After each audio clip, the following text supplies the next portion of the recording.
Hello, everybody, and welcome to a new MinnMax interview. MinnMax is a place about games, friends, and getting better. My name is Ben Hansen. Thank you for being here. We are very glad you found us. Today's interview is with Johanas, who is the director and writer for Hi-Fi Rush. The new game from Tango Gameworks and Bethesda and Microsoft at this point is a rhythm action game that is too easily summed up as what if Harmonix made a Devil May Cry, because it is so much more than that, and it is so good. I really love this game. So I was very excited to talk to John about its development, the pitch, the shadow drop, everything behind the scenes of Hi-Fi Rush. We also talk about working with Shinji Mikami, who's the head of the studio over there at Tango, obviously the creator of Resident Evil, director of Resident Evil 4. So that's who we're referencing when we talk about Mikami in this interview. This interview is timestamped for your convenience. Like all MinnMax interviews, you can jump to a specific topic if you like. And if you like the idea that we timestamp these interviews, we'd appreciate it if you subscribe to MinnMax's YouTube channel or help spread the word. You don't see too many long-form developer interviews like this on the internet or from bigger sites because they don't really move the needle numbers-wise, but the beauty of being a small independent games media organization like MinnMax is any support whatsoever does move the needle in a huge way for us, so we deeply appreciate it. If you subscribe, or if you're willing to help support this directly, you can go to patreon.com/MinnMax with 2 N's. If you jump in on Patreon at that $5 tier, you unlock the bonus podcast feed, so you can have this interview, all of our other interviews, access to exclusive shows like Party Chat, early access to the MinnMax Show podcast, the Deepest Dive, our big game clubs. All that stuff is in that bonus podcast feed for your convenience as well if you support us at that $5 tier on Patreon. So we greatly appreciate that support. But without further ado, here's John. John, welcome to MinnMax, sir. Nice to meet you. Hey, nice to be pleasure here. To meet you. Yeah, it's an honor to meet you. I feel like this is some unhealthy internet stuff, but I feel an unhealthy relationship towards you already just because I listen to the 8-4-Play podcast, and I feel like the way they talk about it, she's always like, hey, JoJo, look at him directing Evil Within 2. Our boy JoJo is really doing it. So it feels like they're rooting for you, like local boy does good. So it's a weird relationship. Yeah, I don't know why they call me JoJo. I find that offensive, but I wish they would stop, but they just keep doing it. So I wasn't sure if that's like what close friends called you, or that's them kind of like trolling you. That's just them. So I don't know. I was like, no one calls me that. Can you stop? And they're like, no. Yeah, so I'll keep at it. Yeah. John, I'm so excited to have you at this moment in time for 1,000 different reasons. But I finished the game this weekend. Awesome, fucking thanks. Floored by it. Just floored. And we're in like a weird time, full disclosure, for when we're recording this, where like some reviews have started to trickle out for Hi-Fi Rush, but like the full dump hasn't landed on the internet yet. How are you feeling at this point in time? The word I've been using so far is overwhelmed. And I'm sure the team has been the same. Even, yeah, like you said, like major reviews are still kind of working their way through it and coming out. Yeah. But the sort of immediate fan reaction and response that we've gotten from the game has been just so incredible. Especially since, we've been putting so much work into this and for a long time. And it's like a labor of love almost. And we knew it was weird and we knew it was a little bit of a risk, but we were so confident coming into it to see that people appreciate kind of all the effort that was put into it. It's just, like I said, overwhelming. Yeah. You must have had a sense. I know it was a top secret project and the whole stealth drop just lends even more secrecy to that. But I mean, there must have been like mock reviews and stuff going in, but is it feeling like it's surpassing even your expectations for where this thing was going to land? It's tricky, right? Because obviously you do things like mock reviews. We had internal testing, and even in internal testing, like people just were loving it. But obviously, like it's so different from anything that Bethesda has done. There was maybe internally a little bit of like, is it because it's different that everyone's really liking it? It's not a shooter, or is it just because it's good? And for us, we're like, we think it's really good. That's why I like it. Yeah. So, like I said, we finished the product and, it was almost like the team, it was like a rare case where the team was kind of just so excited about the game.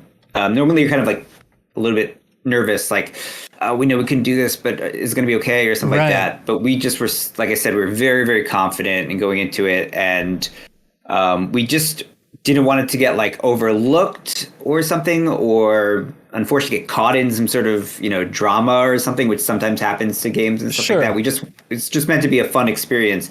So we just wanted people to see it like that and didn't get taken up anything else. And so far it's been fantastic in that case. Yeah. Yeah. As I was playing through it, it's like started out, I mean, from the presentation, the developer direct, I was like, okay, this seems really cool. I'm happy this exists. We'll see how it is to actually play. Because I feel like, please take this in the spirit in which it's intended. It felt like one of those games like, this seems like a really cool idea. I've played a lot of games that seem like a cool idea. Let's see if they can stick the landing. And then sitting down to play it, it's like, okay, I just need to play more and more. I was blown away. And then by the end, I'm like, I think this is a Hall of Famer. I think this is ridiculously good. Because I think it has a level of polish that I wasn't expecting. It is buttery smooth throughout the entire thing. And I mean, there's a lot of things we can wade into here, but is that just level of time on the back end to really button everything up? Or how do you account for just, I don't know, just how good it feels overall? And it doesn't have any of those moments, like you said, of the team being like, well, we know this part isn't that great, but we got to get it out the door. I would say that, we were granted a good amount of time to work on it. And part of it was almost unintentional because of the lockdown and Corona and stuff. So we had to switch from work from home, and that kind of delayed everything a little bit. But it weirdly gave us enough time to spend a lot of time on those details. But I think a core piece of that was of the polish, or kind of how well put together it feels as a package, was that it really did start as like a small project. We started with, it was just myself and a programmer called Nakamoto-san, and it was just the two of us, and I had this idea, and I kind of wrote it all out, how the system would work, how, like you said, there were lots of games who had sort of combined rhythm with different elements, but I was like, to me, like, they never did it quite correctly or how I wanted it to feel. So I was like, I want it to feel like this. And so we spent a long time sort of iterating on that to get that basic premise there. And then that had no art whatsoever. It was just like the basic idea of like hitting things to the beat and the beat hit. It was a very simple thing like that. And then we sort of layered something on top of it, which was then the art design. And then we just kind of kept like layering things on slowly. And we took everything as a chunk. We never sort of did that thing where we split up. Okay, you're going to do this over here, and you're going to do this over there, and at the end we'll figure out how this is all going to put together. It's like we were always kind of like all focused on what everything was doing. And like as you play the game, you probably saw that there's a lot of content in it, but it's not to the level of a scale of a game where it's like an open world game where you have to have like teams based on like building houses or doing these kind of side missions and things like that. So it was very sort of handcrafted. So everyone was on board with that. And then we also set our technical goals like very early. Like it needed to be like a hard 60 frames per second because of how it syncs to the music. Yeah. So no matter what we did, we needed to make sure, even if it pulled us back a little bit visually, we found like a way to sort of overcome that to hit our mark technically, which I think was, again, props to our entire programming team and our art team for sort of optimizing everything like that to get it to that level of polish. But it all came down to just, I think, the amount of energy and like love and care that put into the project from the entire team. Really, I think, made that happen to begin with. Yeah. So what were those core ingredients that you feel like other games that maybe were going for this fusion? There are plenty of good rhythm action games out there, but I feel like this is one it feels like it really nailed it in a unique way. So what were the bullet points you were trying to hit? So it was almost like a reverse version of a rhythm game. I think when people think of a rhythm game or anything that's connected to the rhythm, they think of like the button press is the rhythm activation. And I was like, from a game perspective, that is correct. I was like, but from a satisfaction feeling, like if we're thinking about like if you're like fighting or if you watch like a trailer or something or a movie part that synchronizes the music, it's normally like the hit that comes on the beat. So I basically made this like document that I was like, whatever we do, we kind of have to think backwards. It's like, so everything will sync up so that no matter how you play, it'll make it feel like you are landing on the beat. So it feels like you're part of this sort of like music video, right? Or you're actually kind of like playing with the soundtrack. So people who aren't good with rhythm games could even play it and it just sounds good. And there was some initial sort of like maybe a little bit kickback or feedback internally where they're like, well, you're not actually kind of like controlling it to the beat. But that came in later when we kind of thought of this like positive game loop where it's like, well, there's a positive aspect to playing on the beat. And some games will like punish you for sort of not playing on the beat. Right. But I made sure that it was like a very specific thing. And again, this was kind of contested internally because it wasn't really done before, but it's like, we don't want you like to an attack not to land because you didn't press the beat or something like that. Like if you think of a game, some games, and this is not to downplay those games, but just this is how they do it. Like something, for example, like Crypt of the Necrodancer was something that people brought up as like what people said, like rhythm action. But if, for example, if you don't input on the beat, you don't move or you're penalized or you don't attack and things like that. And, and if you're not good at that, you just can't play it. And I knew that I wanted to make a game that everyone can feel like they are kind of that sort of rock star or that part of the experience, even if they're not so skilled with the rhythm games. And I feel like that mentality then leads to better gameplay in the combat as well, because you have those moments like the first time it was explained in the tutorial of like, okay, even if you don't know, you have a tough time finding out where the beat is, if you just attack when they attack, that means that you're on the beat because the attack won't happen unless Chai is on the beat. So if you just keep that rhythm going, that was a very, I want to call it diabolical, but genius move on your end to be like, okay, now it's not intimidating. Just keep attacking when he attacks and I will be on the beat and I can keep this all daisy chaining. Yeah, and from like a musical standpoint, you tend to immediately shift to like these complicated things, but we dialed back to basically like the simplest element. And I think for, super hardcore music people, maybe they're like, it's so, and even early in development, we're like, this game's like, it's like, as long as you press to the beat, you're fine. And I was like, yes, but you're dealing with lots of things like enemies attacking you and dodging and using your partners. So there's going to be elements in there that are going to mix it up. And I'm sure there's some musical experts who are like, and our music team was always like, this game's like way too easy. You could just like, and I'm like, for you, yes. That's why we have these like super hard modes for you to play. But a lot of people can't, and they're kind of off-put or scared of playing. Maybe it's an action game or a rhythm game because they feel like they don't have the technical ability. But we want to make that accessibility there and open up it to a wider audience. Yeah. So what was the pitch process like? You're working with one programmer. Is it just, hey, see what you can come up with and then present to the rest of the studio, present to Mikami and walk me through like the green light process for this thing internally?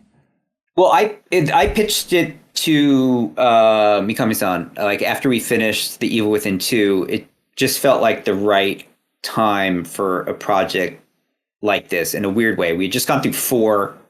We count the DLCs, for example, that I did as like some projects, like 4 survival horror projects, some dark, moody things. Right.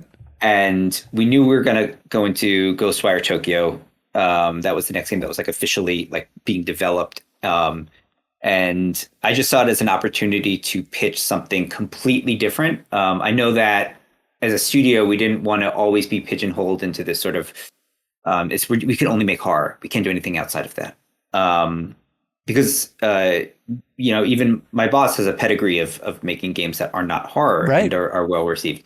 And so I had this idea for a long time. I kind of made a pitch document and I showed it and I was like, this is going to be a very hard sell. I'm not going to lie. Like it's especially for Bethesda because it's so outside of their range. Right. And is this pitch, just to be clear, is the pitch one-on-one to Mikami, or are you pitching to like a Bethesda board, or what does this actual pitch look like? Not at this point. We did have our Bethesda producer there as well, and he was like, yeah, this is a long shot.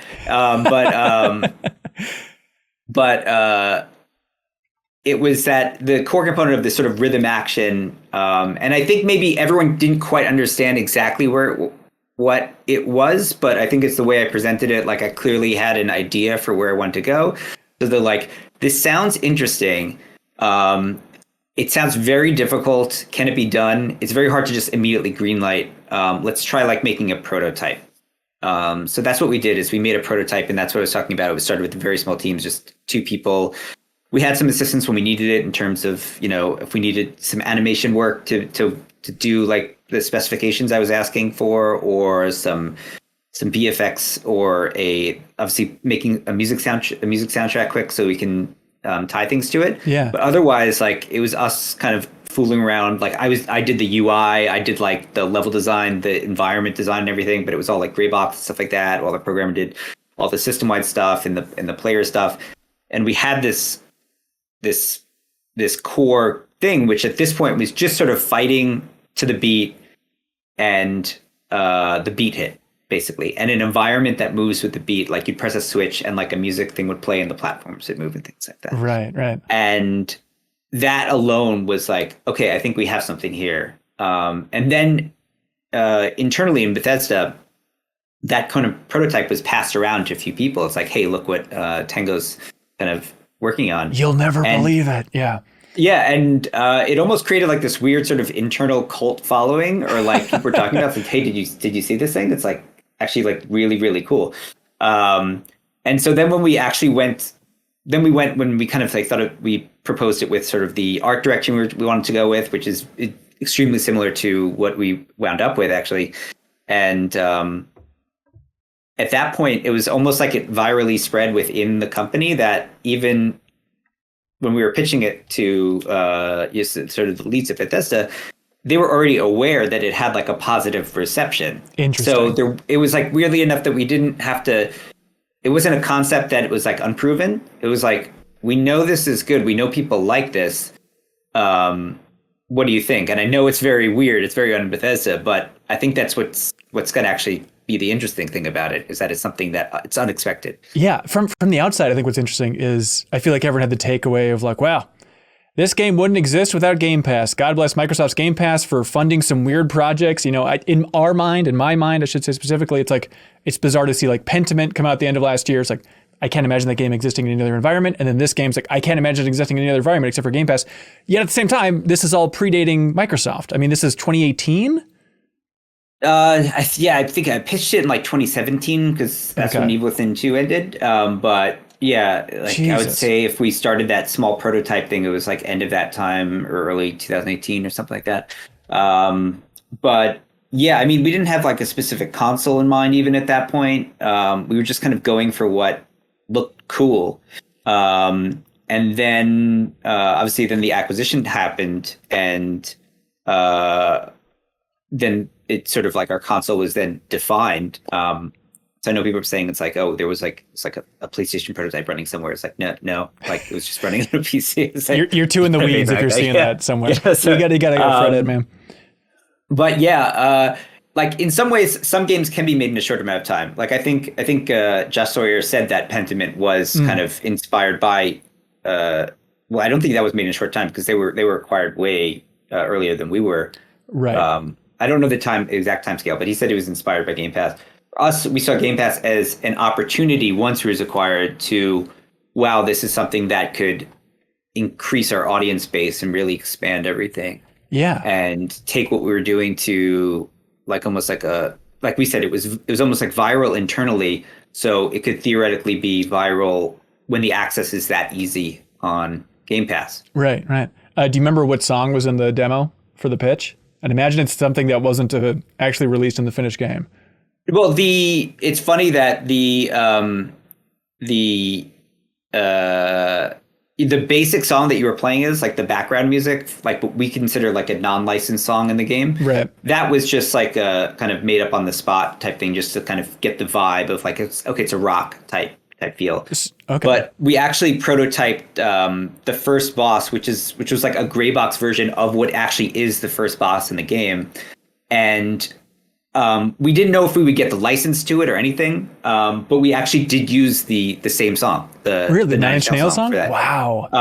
And that's only because I mean, you know, we didn't plan on releasing it obviously, but when that album came out, Nine Inch Nails, The Slip, they released that album with the stems for the instrumentals for all of the songs. Interesting. And that came out when I was in college, and I remember Trent Reznor was like, he came out and he was like, hey, use the stems, remix it, use GarageBand. I think GarageBand like was like kind of like the go-to for like just kind of casual like remixing. Yeah. He was like, make these cool remixes and just put them out live. This is like, do what you want with it. and I wasn't very skilled with that type of stuff. And so I always held on to these stems. I'm like, one day I want to do something with this.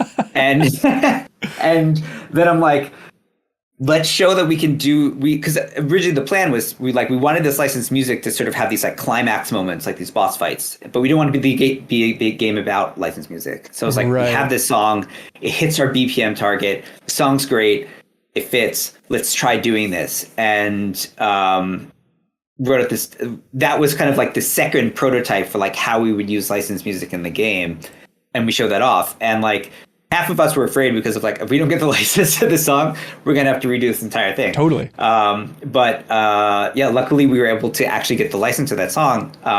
And they actually even gave us better versions of those stems to use, which was great. Did you ever, have you heard anything back from them now, Trent Reznor, now that the game's out, to send you a DM just saying, hey, way to go? Do you think he's aware of this game?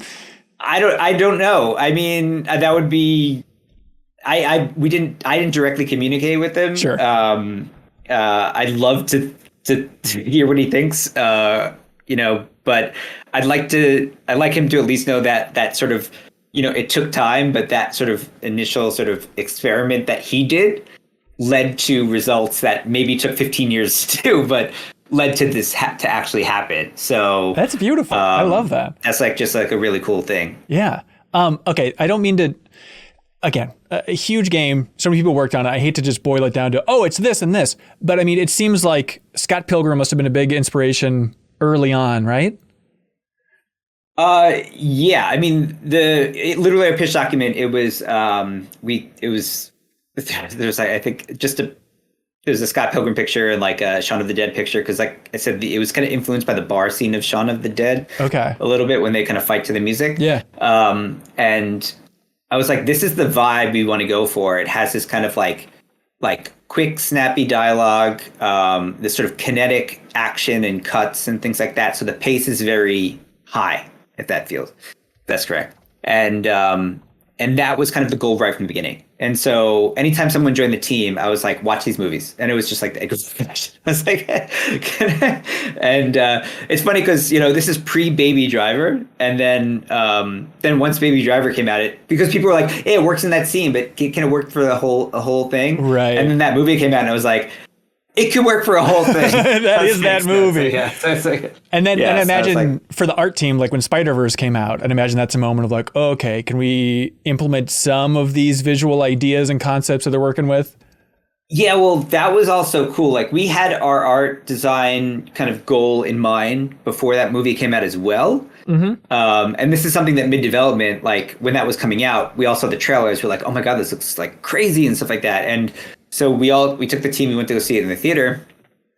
And there's lots of things that we kind of were inspired by. And I think I think one of the big ones was that sort of like cut to like almost like a 2D image or something, like when like a big hit would happen, because they would do that sometimes. They would like cut to like just like a comic book pose. But yeah, some like small touches we were like, okay, you can do that sort of like animate on twos and things like that. So a lot of like the cutscene animation and things and the movements, we're looking at how, because they did like a nice breakdown about how they were able to make it feel animated with actually full 3D animation, and that helped our animation team kind of get a better feeling of what direction to go and how to even we already were going in that direction, but how to up the quality and how to make it look even better. Yeah, for sure. And let's just keep running down these inspirations. Rapid fire. Vandelay Industries. Amazing you're able to get that in there. Are you the big Seinfeld fan? Is there somebody else on the team that's a Seinfeld fan? What is this? There's like a ton of 90s references in the game. Right. And so there's a lot to take in there. So okay, I'm sensing some legal boundaries here. Okay, I must ask: are you a Final Fantasy VII fan? I found myself seeing a couple of little nods in there, and I'm like, I wonder if that's where this is coming. Like the little blue truck, even like 808. I'm like, it's kind of like a Kate Sith situation here. Am I stretching? That's like the first time I heard that. Ooh, okay. I see it everywhere I go, so it's no big deal. There is a very big Xenogears reference. I have that written down, John. I'm so excited. Yeah. So did that come from, I don't want to spoil this moment fully, but did that come from like the practicalities of production of like, we cannot afford to this level. Yeah. What do we do? Let's do the thing Xenogears did where they just told you about this amazing moment that you can't see. That was literally what happened. We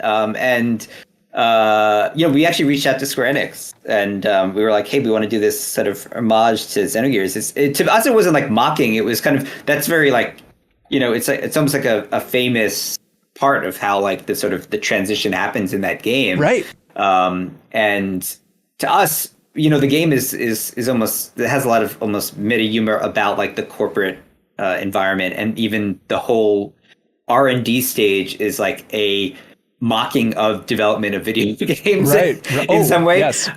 So we kind of like embrace the fact of like, if we're not going to put this in, let's cover it up with like an interesting way, instead of trying to like pretend like be really serious and be like, hide it. It's like, no, let's do that. I think there's also a scene where you don't fight a boss, and then one of the characters will, if you talk to them, will actively say like, wow, it really looked like you were going to fight that boss. Like, right. I just feel really bad for the modeler who spent a lot of time working on that.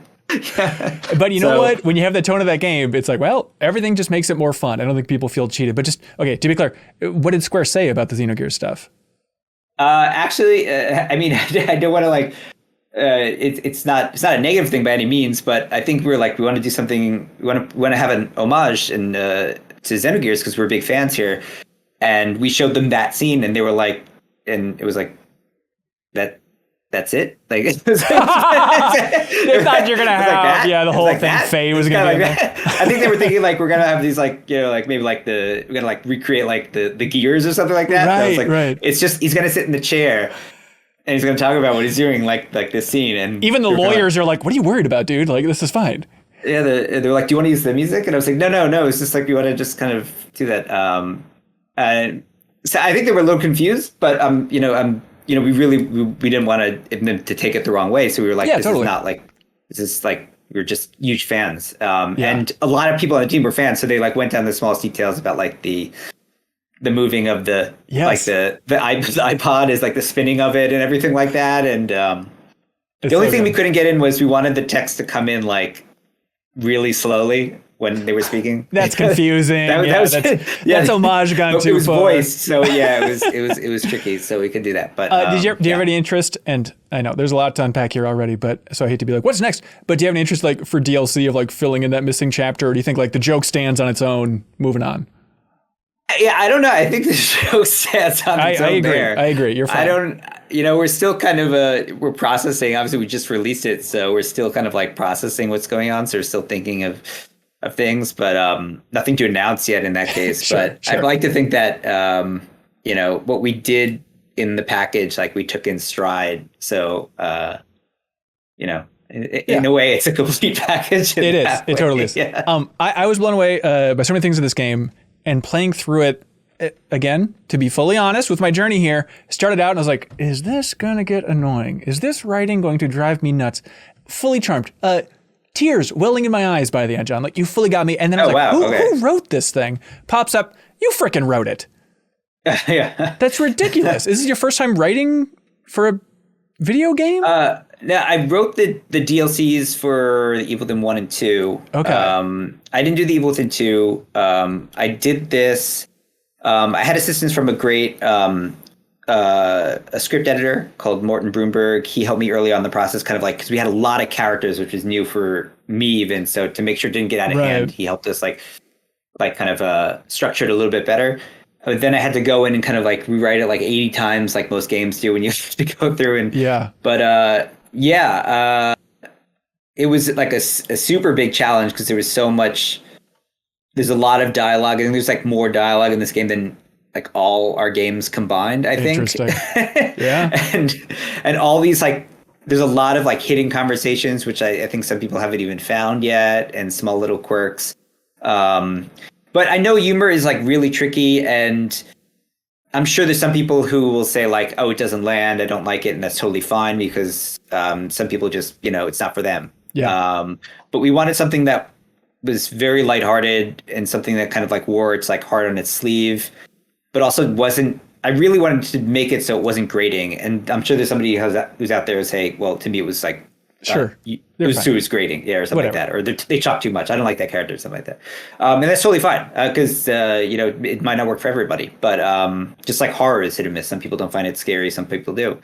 But the main thing I think we focused on was just having interesting characters rather than a story. Not to say that the story is bad, but it wasn't as important as having interesting characters and having them work off each other. So that was kind of like in the initial storytelling thing. It was, we made these characters for like, what are their problems? How do they interact with other characters? Like, how do they play off of each other? Or how do they conflict with each other? Because that's essentially where you get these like these fun conversations, is because they don't agree.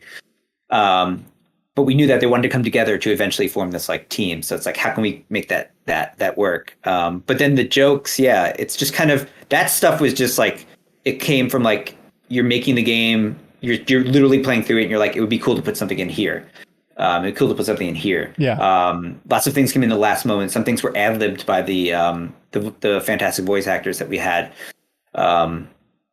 And I imagine like some of the animators put in some of those physical gags as well, because those are the ones that really got me. Like, I mean, some of this stuff, it's a lot of kind of almost like Western physical humor in a sense. So, I was kind of like, hey, can you do this? I know. And they're like, why is that funny? I was like, don't worry, it'll work. But also our cutscene director, Jun Watanabe, is like a master in his craft. And he took like a script that had funny elements and then just like turned it up to the max.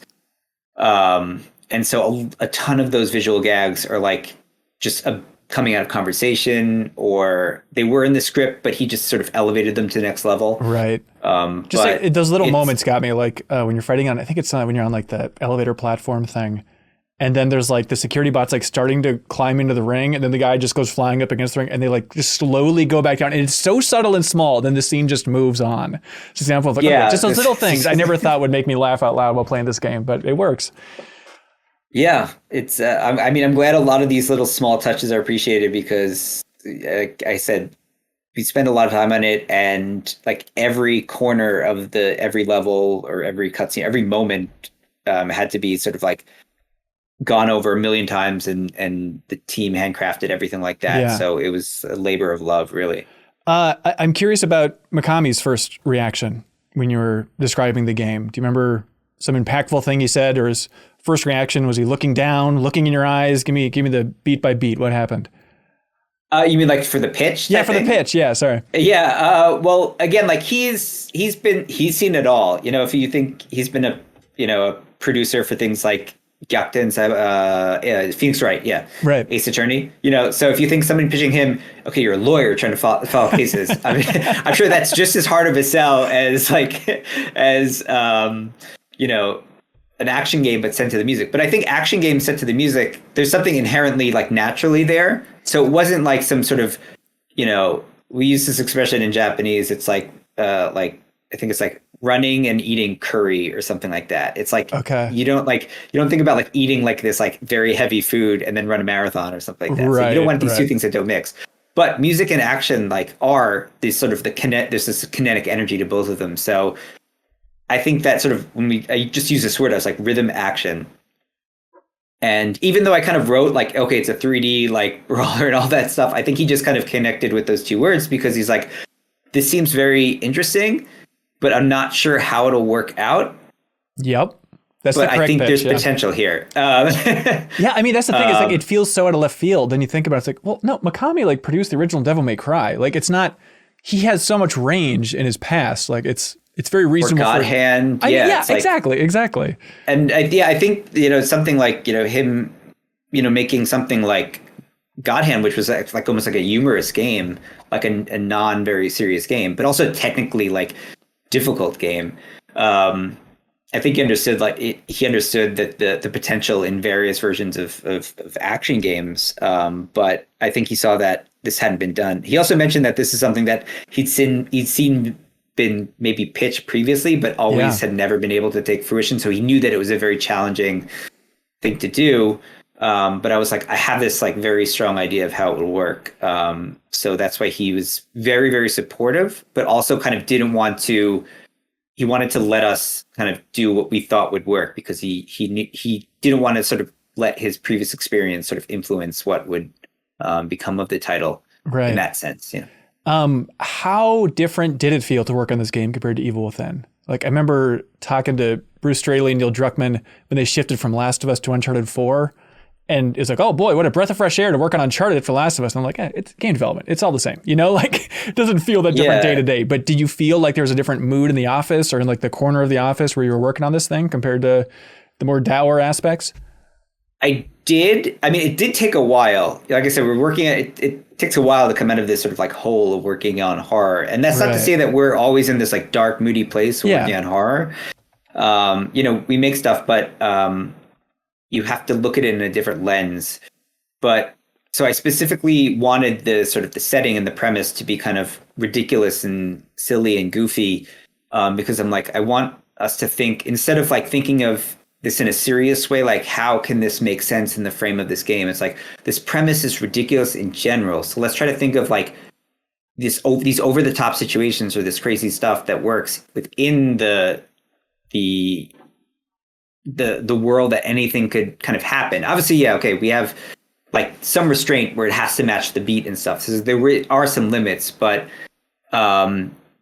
that's sort of ridiculous to it. And at first, everyone was taking it again like very seriously, like most game development. But by the end, like you saw with these like gags and things like that, a lot of the team members were eventually like fell into it and were like, oh, it would be fun if we did this. It'd be fun if we did this. It'd be fun if we did this. And so that's what was so satisfying at the end, is that by the end of it, things don't change in an instant, but by the end of it, we were able to, I think the team really came together and they were just kind of almost like happy just to play through the game, even multiple times. Like you'll see it if you beat the game and you can unlock even, for example, the costumes. Mm-hmm. You can replay the game and all the cutscenes will change with the costumes, and people would just find ways to make it even like sillier. And then we added extra touches to make sure like some comedic points were added, like a big hint that I don't want to give away exactly where, but like the Cinnamon character has like a bunch of ridiculous costumes, but we knew that you could change the costumes. So there's actually certain cutscenes that have little changes based off if he's in the different costumes. That's good stuff. There's things like that. It's just like, like it was like a breath of fresh air in that sense, where we were able to get the team to a point where it wasn't about giving orders anymore. Right. It was like a natural cycle of just thinking of like cool ideas at the end. This all sounds very hip and groovy. How often were you scared during the development of this game? Were you ever scared this thing wasn't going to see the light of day? Of course. I'm pretty sure every game developer, or at least me personally, I'm always like, unless you see it on the shelf, there's no guarantee.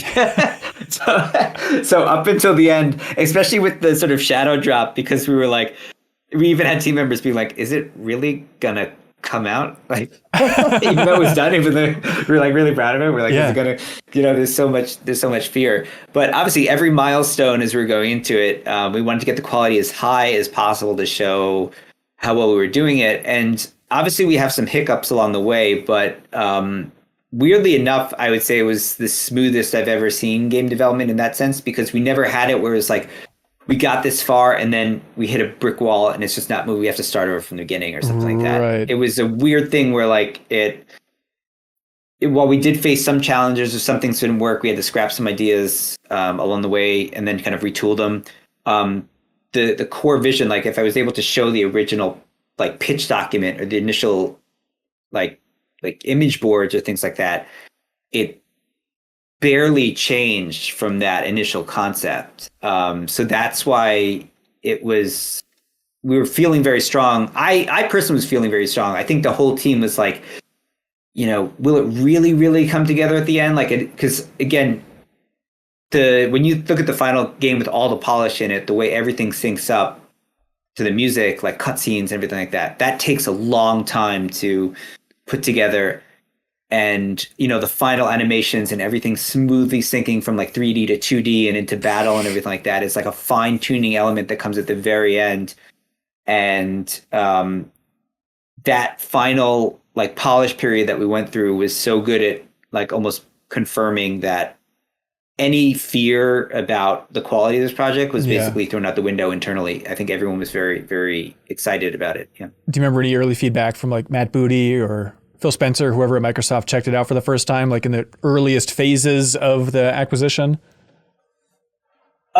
It's weird enough. I didn't speak to them directly. Sure. So if they did have feedback, I didn't get it specifically. That's nice. I knew that we were kind of, at that point, we knew it was like a little bit of like a secret project. I don't think we decided on a shadow launch yet, but I'm sure they saw it as part of like hey, this is what the games you made. But I don't think they gave us, I didn't get any direct feedback from them. I saw interviews postly where they spoke very highly of it, and that's great to hear that. But I think, but even internally, like there wasn't a lot of direct feedback in that sense, because I think we were hitting our targets in terms of every goal we want to hit. When we did give like a milestone, the reaction was always very, very positive. So it kind of felt like you're not in trouble here. It's just like, just keep going. Keep going. Yeah. You mentioned you had some big things scrapped. What was like the biggest detour or redirection along the way, even if it ended up being pretty close to the original vision? There wasn't anything big scrap. Okay. So that's the big thing. Like people shouldn't think about it as like some nerfed version of the original vision or something like that. It's very like minor things. Like I think, like for example, we have, I think it's the bosses in the game. There's like 6 bosses like that are in like in terms of departments, and I think we had one that was the HR department boss or something like that. Okay. We realized it was just too many characters, but we actually moved the HR like concept into the sort of 2 HR like detectives that are going in that you kind of run into along the game, investigating HR issues. Right. Which are a little nod to our previous protagonists in our Evil Within games. And then, we did kind of have a level that led into, I think it's into that sort of one of the final levels that we had that Xenogears sequence to. And we had that boss fight that kind of became a cutscene that our character Cinnamon like brazenly just like openly tells you what it's supposed to be. Right. But we were like otherwise like I said, it's rare to get so much of what you wanted in the final product. What do you think if after like the second you finish that first pitch, if you saw a finished version of the game magically appear in front of you right then, what do you think would be the biggest surprise for you? That's what it is. It was like, oh, we did it. That's like, somehow it all came together. Yeah, we pulled it off or something like that, because I think every time we made like when you said like, were we scared at any point? There's always that fear in your mind, like, will we be able to pull it off like to the very end? And like we did it at the milestones, and it's like, okay, we made this one, but what about the next one? It's like, oh my God, what are we going to do? And I was always being as confident as possible because, like I said, I saw that kind of goal line and I was trying to be as clear as possible to the team about it. But I'm sure if you ask every team member early on, they would be like, hey, what did you think this project? Were you like confident going in? They'd be like, oh no, I thought this totally wouldn't work. This would not work at all. Yeah. he was crazy. Yeah. I'm fascinated by this game's development for a lot of different ways and reasons. But like one of them is it's so fascinating playing through the game and having so many characters be pushing and kind of the internal jokes about game development within the game and whatnot. And, it's bizarre to be making a game about Zanzo screaming about how he wants quality and quantity and push.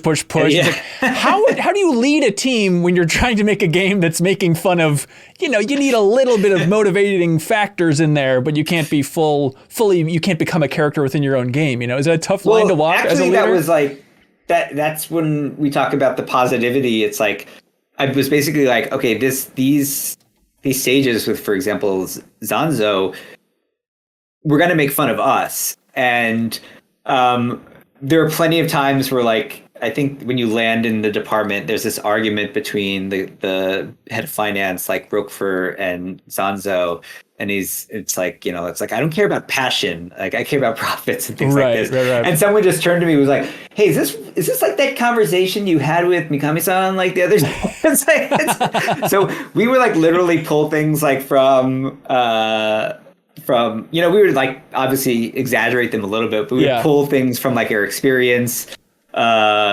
Like you said, the quality and quantity, it's like something that you shouldn't do, it's like, but he wants it all. And the idea of like the budget thing, taking away his budget, and then he just, then we can't do anything without budget. It's weird. Right. These great ideas, but it doesn't mean anything without budget, and things like that. Yeah, there's a nice moment later on where Chai too, I think he's like laying on the couch and he's like, everyone started to look at me like I knew what I was doing. It's like, this feels like a line that the director squeezed in there about his own life and experience here. Yeah, it's like busted. It's like everyone figured it out. That, do you remember any super wise words of wisdom from Mikami during the development of the game? Everybody wants like that epiphany of like, oh, what insight did he have for this game? How did he help steer it? Was there a big, influence that he had, or was he just a good coach throughout? He was just really a good coach and like a mentor throughout the process. I think the most important thing was because as you can probably speak to any game developer and they'll tell you the same thing, is that a lot of times you don't know if something's good until like the very end. It's kind of like you need to almost like believe that it's going to be good. So any sort of fear or trepidation that we were having about, or doubts, is when he would step in and remind us. It's just like, just focus on making it good, because that's all that matters at the end, is like making a good game. And so he's like very, very super supportive, especially as we're getting nearer to launch, and we were getting very nervous about like, okay, it's going to shadow drop and what are people going to think about it? And it's like, don't worry, it's good. It's like, we made something good. So like I said, it was a very, very positive influence in that sense. Even if it was us kind of going over maybe like if we're maybe even grander than the original vision. I think it was maybe a little bit, it was a smaller experience pitched at first, just like most things that we do kind of grows. But it was hard to say no, because like the quality was so strong there. Like the potential was so strong that we didn't want it to go to waste. We said like there may never be another one or something like that. It's like, we want to put everything that we have until this. You want to think about every game as being like, if this is the last thing you do, it has to be the best thing you do. So that's why, like we said, we put everything we had into it. Can you compare the size of the production to Evil Within 2's production? It's bizarre in it's almost a complete opposite, because we came in Evil Within 2, it's like we came off Evil Within 1 and then just everyone was immediately on Evil Within 2. Sure. So it was like started it and then just like went full blast, and that's also difficult in its own right? Because we need to sort of figure out how to like make the game while there's a ton of people trying to figure out how do we keep these people busy. Yeah. But luckily with this project, we had this sort of very slow ramp up. So while the main team, or that team at that time, sort of essentially the main team or the main project in production was Ghostwire, we had time to experiment. We had time to polish. We had time to make sure that core was there. So then we can build on top of it. And I thought that was so important because it's so hard to suddenly make a project that's still kind of finding its footing and adding people on, because the more that's unfinished, the more questions people have, the more doubt people have. Right. So it gave us a time to really solidify what the core of the game is. That's nice. Now for the sequel, you run into the same problem again, though, I'd imagine. I don't know what you're talking about. Okay. So, which would you rather see? The first time hearing it. Would you rather hypothetically see a sequel or a TV show based on Hi-Fi Rush? TV show sounds really cool. I don't know who would make it. That, yeah. Someone somewhere make that happen. I don't know. But right now we don't have anything to announce. I got it. The game just came out. I know. But yeah, I love how that comes up in every interview. It's like, what's next? I'm like, it's like if you ask somebody who just had their child It's like, so when's your next baby? It's like Right. they're just like they just came out of labor. It's like let's do that again. But the way you're making it seem is that it was like a fun pregnancy and a fun birth, and you're like, that was great, and everybody loves my baby immediately. So hell yeah. But then you ask people like once I my sister can attest to this because she has 2 children. But it's like she was like, oh my god, that was the most terrible experience of my life, and then suddenly like many months later, she's like, I'm pregnant again. Right. And I'm like you just said it was the worst thing of your life. Why would you do that? So that's our code. Yeah. That's our code. When you're ready to start development on the sequel to Hi-Fi Rush, you can just tweet out cryptically, I'm pregnant again, and everyone will understand exactly what I guess it's just that's code. I guess that's right. I don't know. Okay, the shadow drop strategy, real quick. The shadow drop strategy coming from the team. Why? What was the reasoning behind this? I think it's working out quite well, but it was a surprise. So that was not a Tango idea. I have to give all credit where it's due to the marketing and PR team. Interesting. It's funny that we it's like literally. I think the original idea was almost maybe to announce it at the worst possible timing, which is right when the Corona was happening. Oh, wait. So it was going to be announced back in March of 2020. Like maybe like a tease or something that we were working on something different. But so it wound up not happening. And so then we're just going with it, and we're like, let's find a good time to announce it. Kind of waiting, other things happening. And eventually we're like, well, the quality is there. People play the game, they see it, they want to play it immediately. Yep. Now we're on Game Pass. We have a rare opportunity here for something kind of unique that works around what's in the game already and what people are saying about the game. And so they developed a strategy about basically launch first and then promotion. And eventually it was narrowed down to the shadow drop. And, apologies from our end because it's us being super nervous. We've never seen that happen with a new IP and us freaking out about. I mean, we've seen it with new IPs, but they're always maybe it's a multiplayer aspect or like Apex Legends or things like that. Yeah. And we're like, oh, but we need to make people understand what the game is. But in a way, the shadow drop worked almost better than we can imagine because any what would you say, sort of fear about. Okay, Tango's not doing a horror game, or what is rhythm action? I don't get it. Mm-hmm. It's people can jump on Game Pass, download the game, basically use it as a demo of sorts, but then they could just keep playing. Right. And yeah, luckily, the first thing they saw was any fear of whatever it is. Maybe there was some fear of the characters are poorly written, or the humor is not landing, or something like that, or the quality isn't there, or something. Usually the first impression is holy crap, wow, this is really good. And we're just excited to see that people kind of jump in almost not knowing what it is and they just keep going and they keep enjoying it. And I don't think that would have happened without something like Game Pass. I think it would have been, if it would have happened, it would have been much, much slower, Yeah, for sure. This game is so good. I immediately start getting scared. Just like how you were scared during moments of production. I immediately am scared of if they lose the rights to these songs after 5 years and this game is delisted, we're going to riot. Are you confident that this game will never get delisted because of some music licensing nonsense? Music licensing is the scariest thing ever. It's also very, very complicated. But we are fully committed to supporting this project as long as people are buying it. So we have no intention of I don't think you have to worry about delisting it for the immediate future. Okay, immediate future. All right, I'm still scared, but you know what? That's for us in the future to worry about. Yeah. Okay. And I hope the artists are also excited about it too, and as long as they're cooperative, I think then things are fine. So I wouldn't worry too much. Okay, good. Do you have advice for other developers out there that are eager to make a jump like this within their own studio to a completely different style of game? Because I'm sure in every studio across the world, people have wandered into the head of the studio's office and tried to pitch something as bold as this, and they've been told, that's nice. It's nice to want things. Do you have any advice, just as a studio that has pulled off a miracle, for how other studios can make this bold of a swing?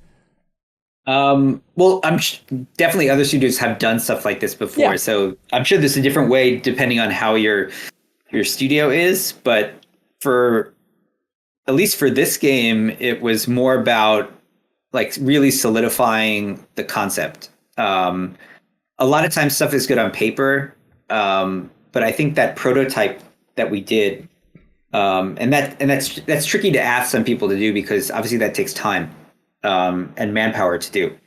But to prove something on paper is very difficult. You can prove passion maybe by the way you explain it.